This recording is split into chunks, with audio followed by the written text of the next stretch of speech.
assunto da aula, das nossas aulas, tem sido família, o ideal de Deus. E hoje a gente vai falar do que aconteceu quando entrou o pecado no mundo, que seria o ideal deturpado. Agora, para a gente saber o que é ideal, eu queria a ajuda de vocês. A gente tem que saber, para definir o que é certo e o que é errado. No que a gente se apoia? O casamento é o quê? É uma convenção social? É um conceito judaico? Lembram que algumas aulas atrás eu trouxe aqui exemplos de casamento judaico? O que é o casamento? O que define? Quem define o que é certo e errado? Eu escutei um Deus ali do fundo. Deus. Pois é, Deus. Por quê? Deus é aquele que criou o homem, é aquele que criou a mulher, é aquele que pela primeira vez juntou os dois e também definiu como deve ser esse casamento. Então, se a gente tem dúvidas do que é certo e errado, a gente tem que voltar lá no começo da Bíblia e ver aquela que é a vontade de Deus. E a gente vai fazer isso de certa forma hoje, mas antes, eu queria colocar aqui, nem todo mundo enxerga dessa forma. Então as pessoas gostam de colocar Deus na cadeira do réu ali e falar, não, Deus, você está errado, assim não, é melhor assim, vamos fazer de outro jeito.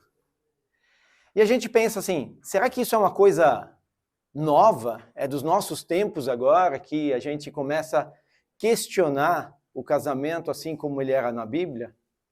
Não. Vamos ler esse versículo aqui? Hoje vamos ter bastante versículo para ler, hein?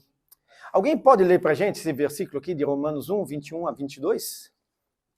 Porque tendo conhecido a Deus, não o glorificaram como Deus, nem lhe renderam graças, mas os seus pensamentos tornaram-se fúteis e os seus corações insensatos se obscureceram.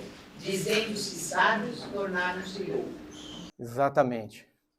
É exatamente isso que acontece. Quando a pessoa deixa de glorificar Deus, deixa de caminhar junto com Deus, ela começa a ter outros pensamentos do que aquele de Deus.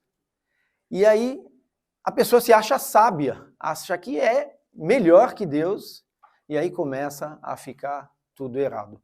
E nos olhos de Deus, essas pessoas se tornam loucos. Tá até aí? Tranquilo. Se a gente for ver um pouquinho mais para frente desse capítulo 1 de Romanos, a gente vai ver que lá diz assim, mulheres trocaram suas relações sexuais naturais por outras. E não foram só as mulheres, também diz assim, os homens também abandonaram as relações naturais com as mulheres.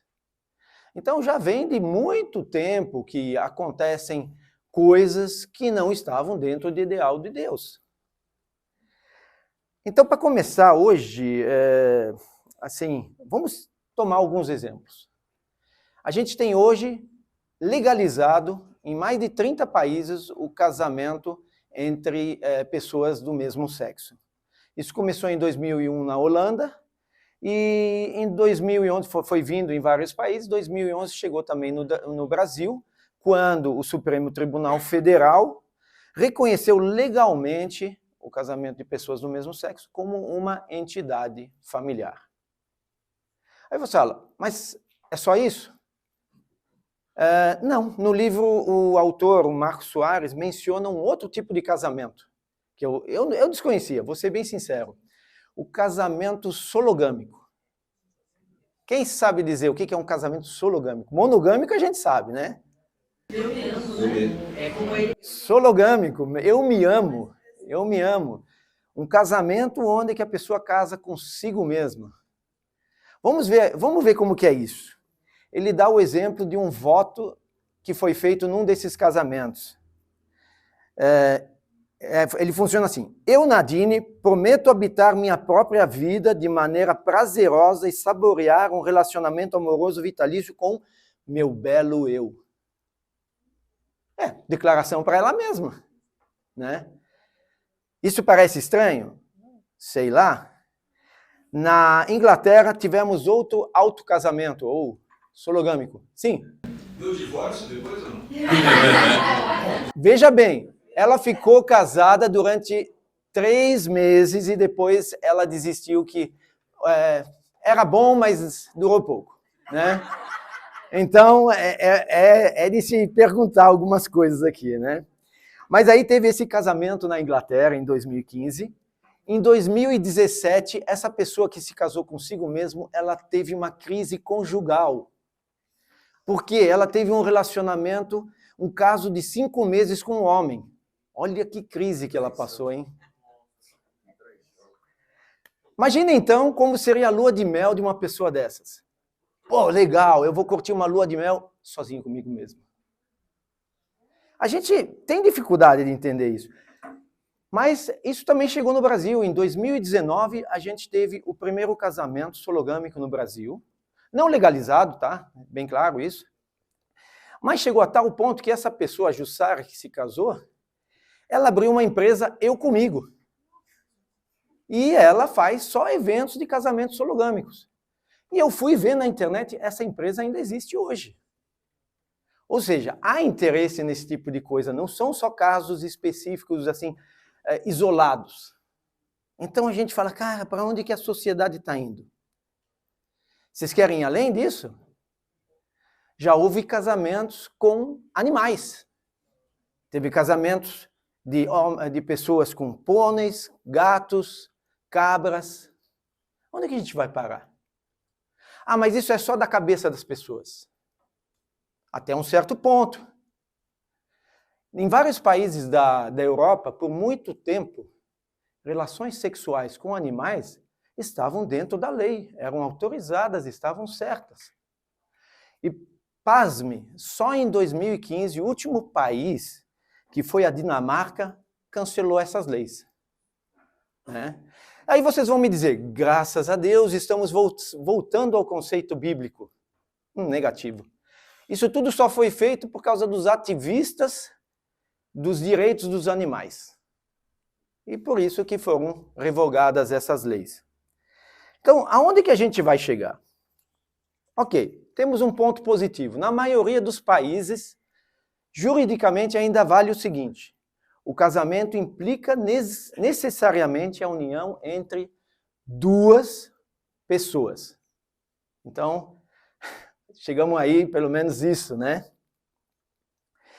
Mas, por outro lado, na sociedade, nós cristãos muitas vezes somos vistos apenas como família tradicional. O que vocês acham que significa? Nós somos família tradicional, arcaico, antigo, né? Estamos fora da moda. A sociedade evoluiu, teve muita coisa nova. Né? Então, esses casamentos todos que eu mencionei aqui são coisas criadas pelo homem, mas estão longe do ideal de Deus. Então, a gente vê aqui uma ruptura grande entre aquilo que Deus propôs e aquilo que a sociedade vem assumindo como o ideal. Vamos então ver o ideal. O ideal foi, a gente falou agora, a gente teve várias aulas, as últimas 2 principalmente, falaram sobre esse ideal do casamento. E a gente vai falar um pouquinho sobre isso. E aqui alguns tópicos que eu coloquei. Vamos lembrar alguns versículos aqui. Tem aquele versículo que diz assim: então o Senhor Deus declarou, não é bom que o homem esteja só. Farei para ele alguém que o auxilie e lhe corresponda. Aqui a gente pode dizer então que a mulher completa o homem. Eu algumas vezes acho que vai além disso. Talvez ela não quis ser tão agressiva com os homens, mas o homem é incompleto sem a mulher. Principalmente quando se trata de um casamento, principalmente quando se trata de uma família, a mulher é muito importante no seu ponto de vista diferente do homem, na sua forma de pensar, e isso traz uma diversidade para o casamento. Então, a mulher completa o homem. Foram feitos um para o outro. Não foi o homem que chegou, Deus, faz uma mulher para mim. Não, foi Deus que reconheceu que o homem precisava de uma segunda pessoa para estar lá junto. Se a gente for avaliar um segundo versículo, Diz assim: por essa razão, o homem deixará pai e mãe e se unirá à sua mulher e eles se tornarão uma só carne. Ok, um núcleo independente, porque a gente vai deixar pai e mãe. E uma união indivisível. Ela foi feita para se tornar uma só carne. Perfeito. Vamos um pouco além, então. E aqui eu vou até mostrar o versículo para vocês. Gênesis 2, 23 diz assim: disse então o homem, esta sim é osso dos meus ossos e carne da minha carne. Ela será chamada mulher porque do homem foi tirada.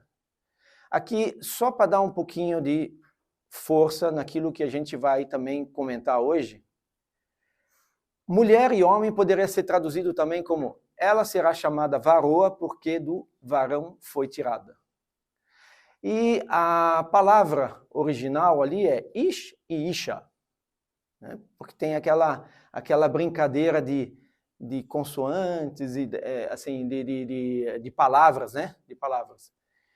Mas se a gente também for ver, ish tem em sua raiz o significado força. E isha tem na sua raiz o significado suavidade, fragilidade. Então, se a gente pegar isso e juntar com algumas coisas que a gente já conhece do Novo Testamento, a gente vê que desde o começo o homem foi feito para ser o protetor, aquele que defende as necessidades da mulher também. Tá? Então, o homem como protetor. Aí a gente tem também aquela questão da multiplicação, sejam férteis e multipliquem-se. Ok, isso significa tanto a multiplicação biológica, mas eu creio que também estava nos planos de Deus a multiplicação espiritual. Porque aquele relacionamento que Adão e Eva tinham com Deus era para se perdurar através das gerações. Ok? Estamos chegando nesse ponto e se a gente ler atentamente ali os 3 primeiros capítulos de Gênesis, a gente vai perceber que Deus estava sempre muito por perto. Estava lá presente, passeava no jardim. Então, os dois foram feitos para juntos terem um relacionamento com Deus. Eles deveram glorificar esse Deus em tudo que eles faziam. E se a gente vê um último versículo, e aí a gente finaliza com esse ideal, o homem e sua mulher viviam nus e não sentiam vergonha. Ok, a gente sempre vê isso pelo aspecto físico, mas a gente também pode ver isso pelo aspecto assim, de pensamento, de vida, porque eles eram realmente inocentes. Eles tinham uma relação franca, honesta, pura, inocente, talvez até ignorante, mas não ignorante no mau sentido que a gente costuma usar. Ignorante no sentido de não conhecer certas coisas. E não conhecer certas coisas era até bom. Deus estava protegendo eles de algum mal maior que poderia vir. E por isso que ele tinha dado a proibição de comer daquele fruto do bem e do mal. Mas nem todo mundo era inocente. Quem que não era inocente aqui? A gente vai começar agora a ir para o outro lado. Se a gente viu agora o ideal, a gente vai partir para o ideal deturpado. Quem deturpou tudo ali? Quem chegou? Satanás na forma da serpente. Então vamos lá. Aqui eu vou pedir novamente para alguém me ajudar na leitura. Quem pode ler para mim?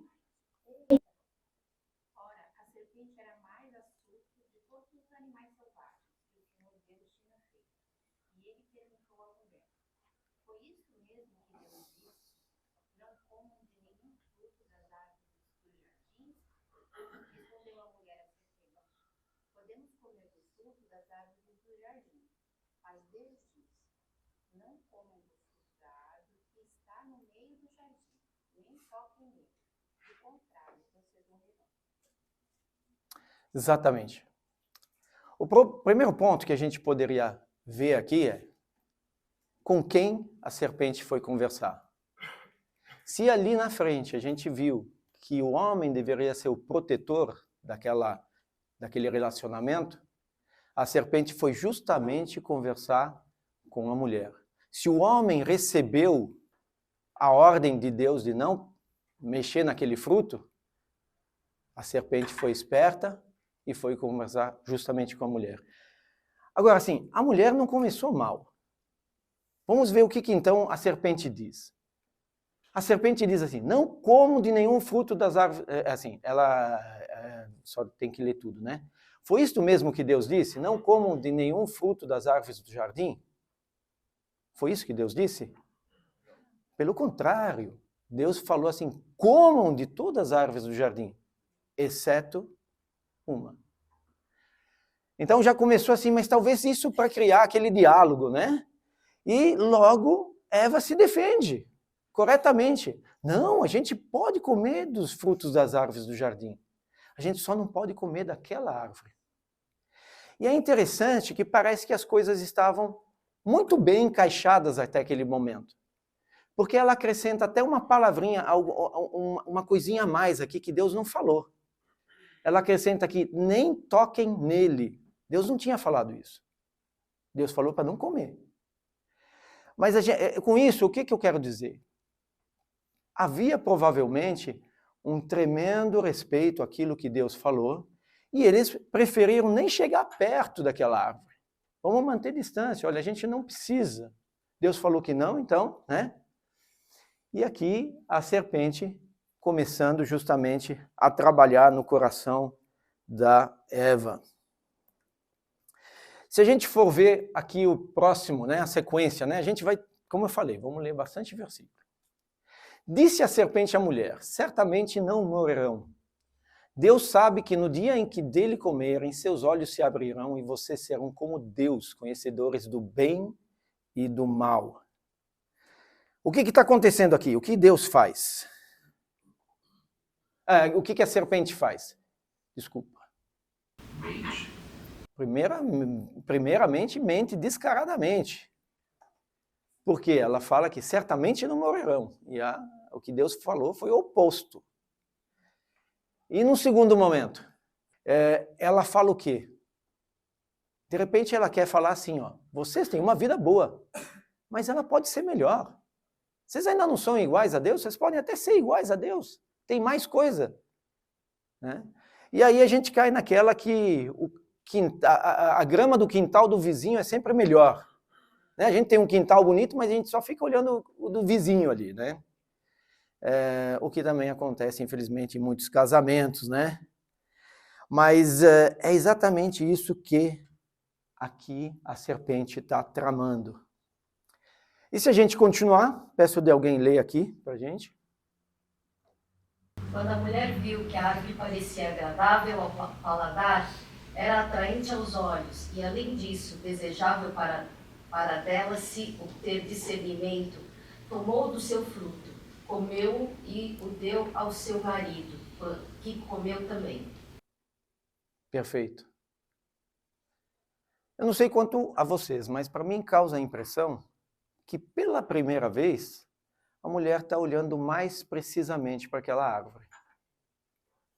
Quando a mulher viu que a árvore parecia agradável, ou seja, a serpente tirou o foco daquilo do dia a dia daqueles dois e jogou em cima da árvore. Olha a árvore, olha para ela, olha certinho, olha o que ela tem de bom. E aqui a mulher, ela vê três coisas.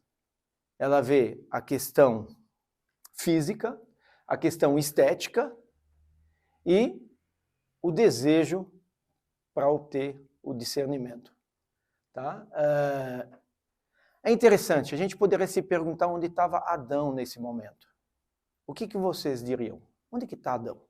Ok, os dois tinham o jardim todo para cuidar, então podia estar um num canto, um no outro, mas... Fala que ela foi até ele e deu ao seu marido. Parece que foi algo na sequência, né? Ela provou e... Interessante isso, exatamente. Né? A gente não pode afirmar, tá? Ok, mas assim, a gente está tentando, como o texto é muito curto, a gente está tentando criar aqui uma possível situação. E também tem outra coisa. Vocês perceberam que Adão nem mesmo questionou? Ele não ficou falando com a mulher assim, mas mulher, e aí, por quê? Como? Ele logo foi e comeu, pelo texto, tá? Não sei se a discussão foi omitida aqui ou não, mas assim, é isso que a gente enxerga num primeiro momento. Então parece, e a gente tem apoio até do original, quando a gente percebe que no original o autor diz que é mais ou menos assim: comeu e deu a seu marido perto dela. Ou seja, que estava lá por perto, pelas palavrinhas ali usadas no hebraico. Então, tudo isso juntando, me parece que Adão estava não muito longe. Talvez escutando a conversa de longe, e talvez a serpente não tenha só encantado Eva, mas também Adão. E por isso essa questão de Adão logo ter também aceito essa fruta e comido tão rapidamente. Adão falhou, Eva falhou sim. Adão também falhou porque ele deveria ter, como protetor, ele deveria ter reagido.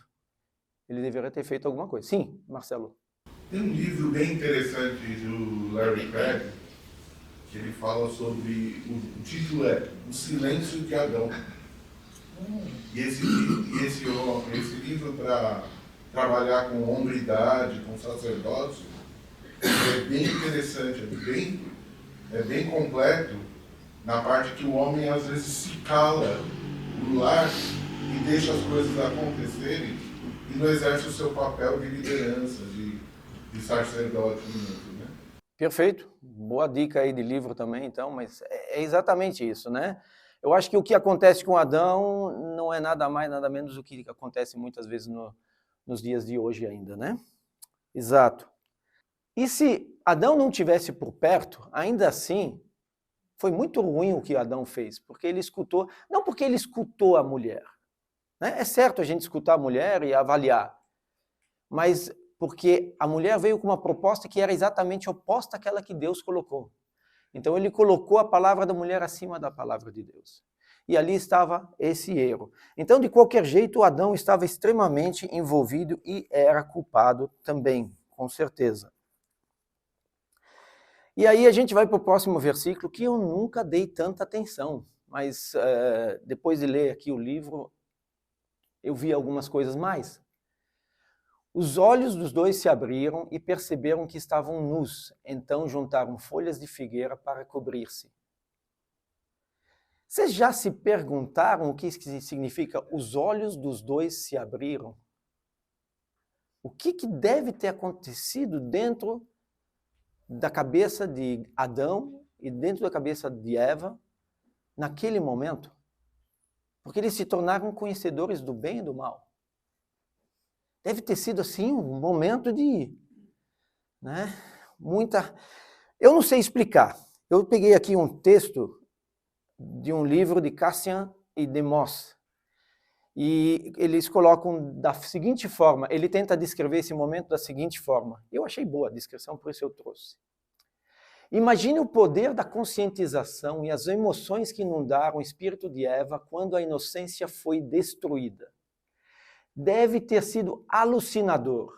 A vergonha, o medo, a sensação esmagadora de sofrimento e perda, a frieza do mal enlaçando seus tentáculos cruéis e tenebrosos ao redor de seu coração.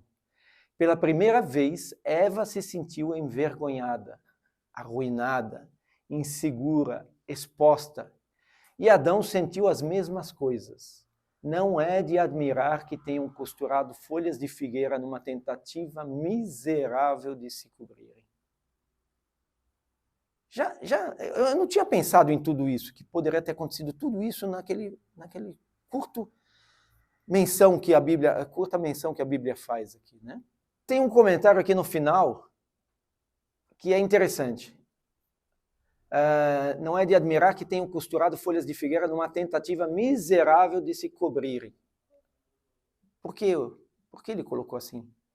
Quando se cobriram com as folhas de figueira, resolveu o problema? Não. É o jeitinho brasileiro. Eu diria mais, é o jeitinho humano. A gente causa, a gente peca, a gente erra, e aí a gente acha que pode consertar. A pessoa, o humano, acha que pode consertar. E, na verdade, é frustrante porque não ajuda nada. A gente depende de alguém maior para resolver esse problema. Certo? Essa tentativa de religar algo que foi desligado, que é o que aconteceu aqui, é o que a gente também, vem da palavra religare, que tem a ver com religião. Então, as religiões tentam fazer uma ligação que, a princípio, para a gente não existe. E a religião cristã dá essa solução justamente através da pessoa de Jesus, que é capaz de fazer essa religação. Bom, isso, assunto à parte, a gente vai se ater ao texto aqui e vamos para o próximo. Aquele dia, quando soprava o vento suave da tarde, o homem e sua mulher ouviram a voz do Senhor Deus, que estava passeando pelo jardim. Então se esconderam dele, no meio das árvores. Mas o Senhor Deus chamou o homem e perguntou: onde é que você está? O homem respondeu: eu ouvi a tua voz quando estavas passeando pelo jardim, e fiquei com medo porque estava nu. Por isso me escondi. Perfeito, obrigado. O que acontece aqui, na primeira parte, a gente vê claramente como era o relacionamento de Deus com Adão antes da queda. Ele passeava lá no jardim. Provavelmente, Adão e Eva conversavam com Deus tete a tete. Deus respondia e eles conseguiam escutar a palavra de Deus. Né? Hoje, Deus está presente. A gente ora, a gente fala com Ele conversa com a gente através da Bíblia, mas não é a mesma coisa. Eles tinham um relacionamento muito mais próximos aqui, né? E o que acontece? O que aconteceu com esse relacionamento aqui na segunda parte? Provavelmente, normalmente, quando ele chegava, Adão e Eva chegavam e conversavam, eles batiam aquele papo, mas aqui não. O que aconteceu? Bom, bem simples, né? A vergonha aqui, o medo. Em tudo aquilo que passou pela cabeça de Adão e Eva, aquele texto que a gente leu aqui, certamente, uma coisa eles tiveram certeza, que tinham feito alguma coisa errada, que tinham pecado. E agora eles precisavam se esconder de Deus. E se a gente for ver por esse lado, o pecado é aquilo que nos afasta do relacionamento adequado com Deus. E isso acontece exatamente aqui também, nesse momento. O que vocês acham que seria uma atitude normal ou atitude que Adão poderia ter tomado nesse momento? Aqui foi descoberto que aconteceu alguma coisa errada, mas o que ele poderia ter feito, antes da gente ler? Pedido perdão. Teria sido muito sábio? Concordo, né? A nossa atitude hoje seria essa, né? Diante de tudo que a gente conhece já biblicamente e tal. Adão não tinha esses conhecimentos todos, a gente tem que lembrar disso também. Então vamos dar uma lida aqui, o que diz nesses versículos. E Deus perguntou: quem lhe disse que você estava nu? Você comeu do fruto da árvore do qual lhe proibi comer? A pergunta é retórica, porque Deus, em sua onisciência, já sabia o que tinha acontecido, mas ele queria um diálogo com Adão. Disse o homem: foi a mulher que me deste por companheira que me deu do fruto da árvore e eu comi. O Senhor Deus perguntou então à mulher: que foi que você fez? Respondeu a mulher: a serpente me enganou e eu comi. O que tudo a gente pode tirar aqui? Realmente, Adão não pediu perdão. Na verdade, ele se afundou mais ainda no pecado. Ele conseguiu tornar a situação pior e pior. E ele culpou quem? Ele culpou Eva. Vocês percebem que, no último trecho, ele estragou o relacionamento com Deus. E aqui ele está estragando o relacionamento com Eva. Era para ele ser aquele protetor, era para o casal ser um, e aqui já começa uma rivalidade. Aqui é: salve-se quem puder, cada um por si. Ou não? É exatamente. Ele está acusando Deus também. Exato. Assim, ó, foi você que me deu, você é culpado do que eu fiz. Perfeito. Eu não fiz ainda por Exatamente. Então, mais uma vez, olha, o que o Adão fez foi tudo que não devia ter feito aqui, né? Ser humano. É, exato. Mas assim, a gente tem que pensar sempre que a serpente foi ardilosa. Sabe aquelas tacadas no bilhar assim, né? Que você dá, que encaçapa 4 bolinhas? É isso que a serpente queria fazer. E ela conseguiu. Então ela acabou com o relacionamento com Deus, ela acabou com o relacionamento entre o casal, e foi isso que ela queria mesmo. E até hoje isso acaba se perdurando, né? Então até aí a gente viu então o ideal como ele foi deturpado. O que aconteceu, as consequências, algumas delas, né? Porque as consequências piores vêm agora. A gente vai ver nos próximos versículos, então, como Deus expulsa a serpente, amaldiçoa ela, e aí as consequências que isso tem também para Adão e Eva. Aqui eu vou, então, pedir que alguém me ajude na leitura. Então o Senhor Deus declarou à serpente: já que você fez isso, maldito é você entre todos os rebanhos domésticos e entre todos os animais selvagens. Sobre o seu ventre você rastejará, e pó comerá todos os dias da sua vida. Porém, inimizade entre você e a mulher, entre a sua descendência e o descendente dela. Este lhe ferirá a cabeça e você lhe ferirá o calcanhar. Perfeito. A primeira parte muito clara, a maldição sobre a serpente. E a segunda parte? Alguém pode me ajudar? Um negócio de ferir cabeça, ferir calcanhar. O que a gente pode extrair disso? Proto-evangelho, né? O proto-evangelho. Isso, mas explica essa palavrinha complicada que você usou aí. Deus já definindo ali que através da mulher virá a descendência que é o Senhor Jesus, e que através de Jesus o diabo será vencido, mas de alguma forma o diabo também irá feri-lo, porque obviamente Jesus irá morrer, mas através da ressurreição ele definirá por completo e nos unirá novamente a Deus, coisa que o diabo havia separado. Assim como por um homem entrou o pecado no mundo, através de um homem, o Senhor Jesus, vai sair o pecado do mundo. Perfeito, eu já posso ir para o próximo slide que ele falou tudo.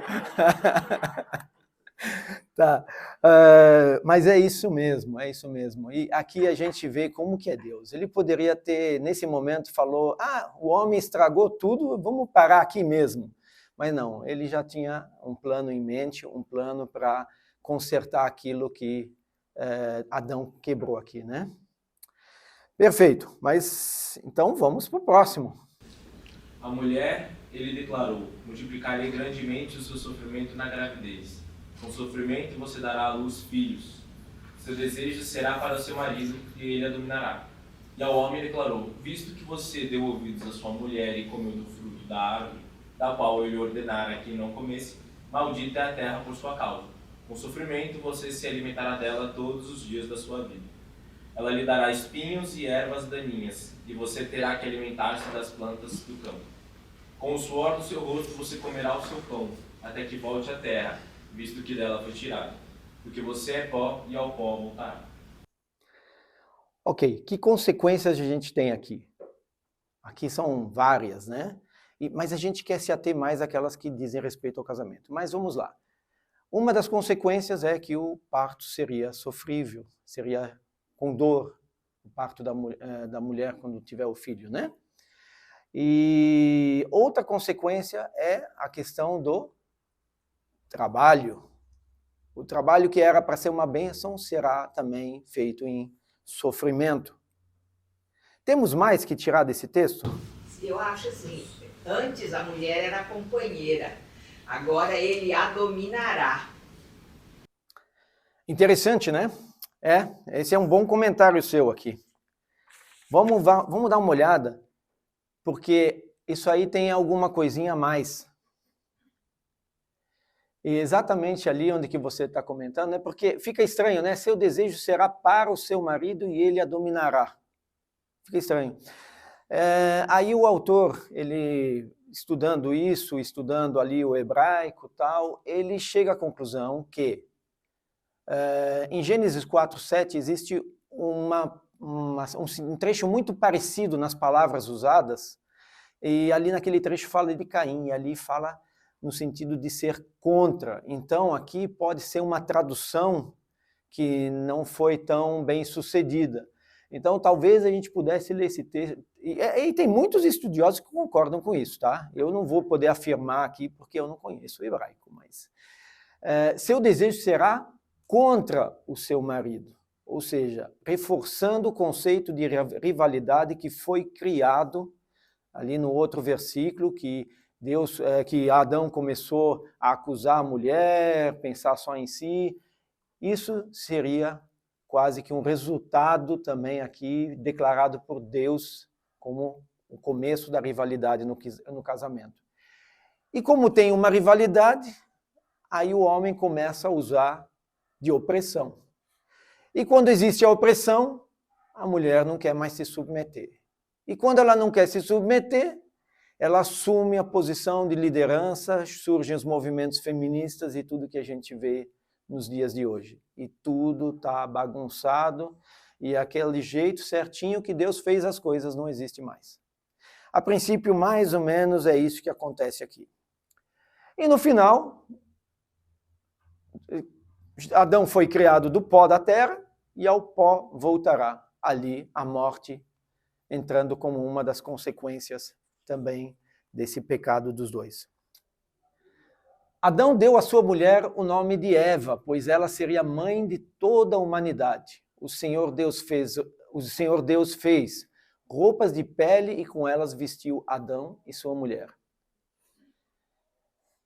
Não é um tanto estranho? Eles acabaram de receber assim uma disciplina de Deus e daqui a pouquinho Adão começa assim, opa, eu vou assumir a minha tarefa de dar nome às coisas. Eu vou dar um novo nome para minha esposa.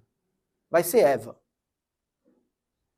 Nesse momento ele poderia ter dito, assim como David Merck brinca ali no livro, ele poderia ter chamado ela de Mortícia, porque ela trouxe a morte para cá, né? Mas ele chamou de Eva.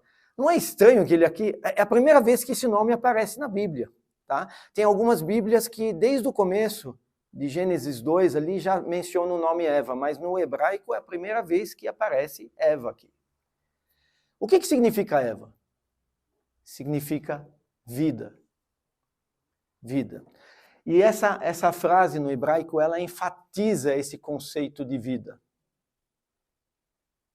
Sabe o que aconteceu aqui? Adão percebeu, depois do discurso de Deus, que ele não ia conseguir resolver o problema que criou. E que a solução estava onde? Em Gênesis 3,15, onde que falava que a descendência de Eva seria a solução para o problema, que traria vida novamente.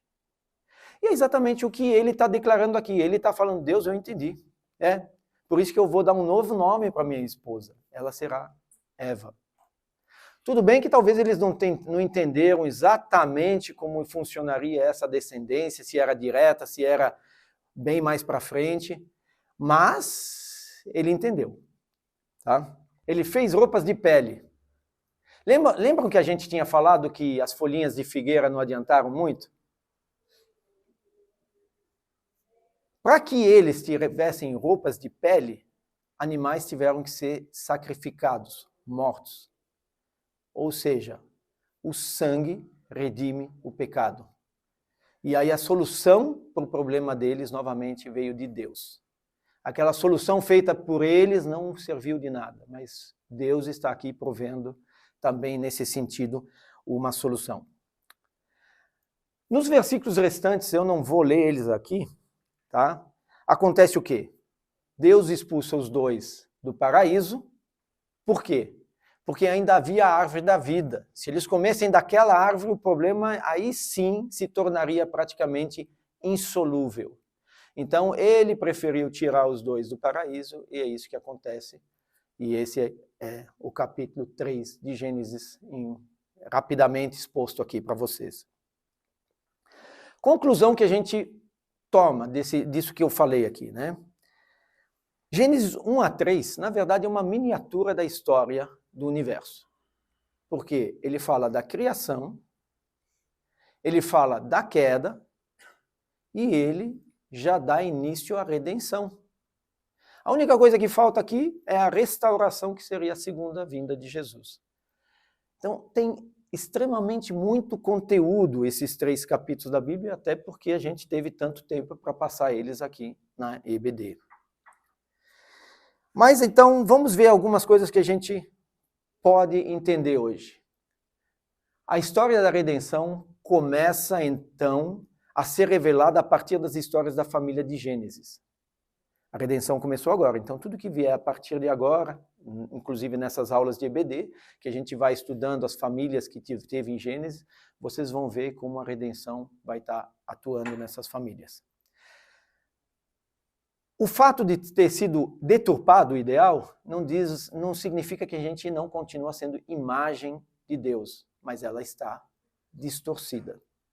A imagem pode ser redimida em Cristo se maridos e esposas buscarem seus papéis originais.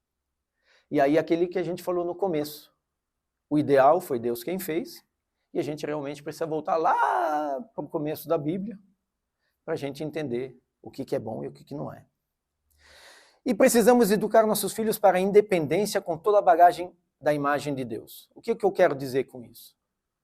Se assim, o relacionamento com Deus deve perdurar por gerações, e se na hora do casamento vai tirar o cordão umbilical com os pais, os filhos naquele momento, eles têm que ter toda a bagagem para poder viver uma vida com Deus.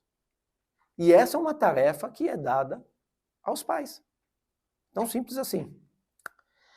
Eu quero trazer aqui alguns exemplos, vou tentar ser rápido nisso. Vocês sabem, jogos de mesa estão voltando a ser moda, né? E a maioria desses jogos são assim competitivos. Você tem um rival, você tem que vencer, tem assim um ganhador e um perdedor sempre. Tá. E você tem aqueles jogos cooperativos, todo mundo jogando junto com uma meta em comum. O que é mais próximo daquilo que a gente tem como conceito de casamento? O cooperativo. O que a gente mais vê no mundo hoje? O competitivo. Então, só para dar uma ilustração aqui para vocês também. Outra ilustração que Lonnie Berger traz para a gente num livro dele, que ele também fala sobre casamento, é essa daqui. Não é o slide errado não, tá? Eu não errei. Ele diz que o casamento é como 2 carrapatos sem cachorro. Tem gente que se casa para sugar o cônjuge.